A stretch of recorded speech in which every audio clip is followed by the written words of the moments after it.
I think that people feel manipulated because I think we're all very compassionate towards victims. But I think when you feel like a sucker when your sympathies are taken advantage of and used as a way to basically allow greater criminality, drugs, sex work, and other, frankly, very disruptive things that are not something that you would wave away. They are quite problematic, especially if you're trying to raise kids. How much of this is a some versus all problem? For example, cashless bail. We both know that you have a big problem in most municipalities where a lot of people who may not be prosecuted and may not be guilty languish in jail where horrible things happen because they don't have the money to get out. And that's real. But it seems like that has become overextended to where now a lot of people who are bad guys, who have been found guilty of things, who likely maybe again are also getting out. So is this a sum-all situation, that cash bail had a decent idea behind it, which is what we saw during the Trump administration? This was part of what they worked on with Democrats, now taken too far.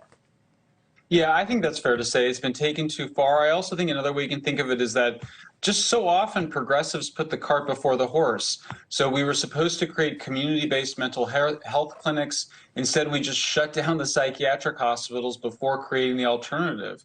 Similarly, we said, well, the homeless shelters are not very dignified. They're not very safe. So we just shut them down before building the housing and group home alternatives. Or on a totally separate issue, power plants.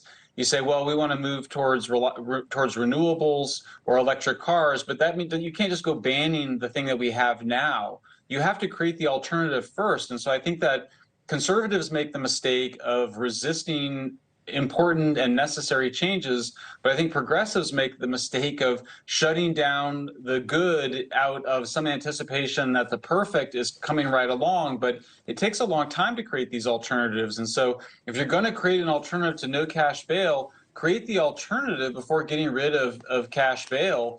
And similarly, I think that a lot of addicts and mentally ill people, they need health care. They don't need prison.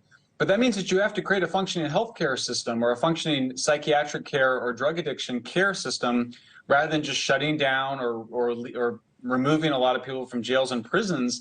That's part of the reason we've had these higher crime rates in California and other states. Fetterman recently, because this is a real laboratory for it, this Pennsylvania race, because Fetterman, from the hoodie and how he looks and how he presents, and frankly, what he's said a lot of super progressive things, but he recently was asked if he considers himself to be a progressive, and he said, no, I'm just a Democrat. What do you see in that pullback and in some of his ads? Well, yeah, because he had said repeatedly, and some people attempted to debunk it, but he had said repeatedly that you could reduce the prison population without any increase in crime. Well, we've done that in California, and we did see an increase in crime. We reduced the prison population by about 20% very quickly, and we saw the consequences. So I do think that they can read the polls as well as anybody else can. I think there's just a sense by the public, particularly, the demoralizing, the defunding of the police. It's true that not that many cities actually went ahead and defunded the police, but part of the reason for that is as soon as we started demoralizing the police and threatening to defund them, we saw an emboldenment of criminals. We saw the police engage in what you might call quiet quitting, kind of withdrawing from doing the basic police work, and we saw an increase in crime.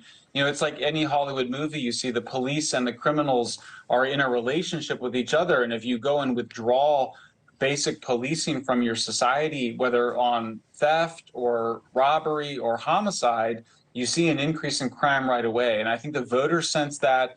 They sense that we just pulled back too far, out of, I think, in many ways, a very understandable empathy and desire to be compassionate. But now I think people felt like it went too far, we got manipulated, and we didn't have a better system in place to replace the system that many people think is unfair or barbaric. We got to create the alternative before destroying the status quo. They identified the wrong, but they have an open question about their remedy. Michael Shellenberger, as always. Shellenberger, it's great to have you. Thank you very much.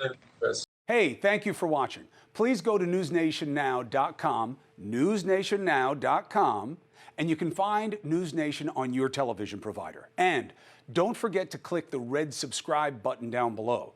Then you will get more of News Nation's fact-driven coverage.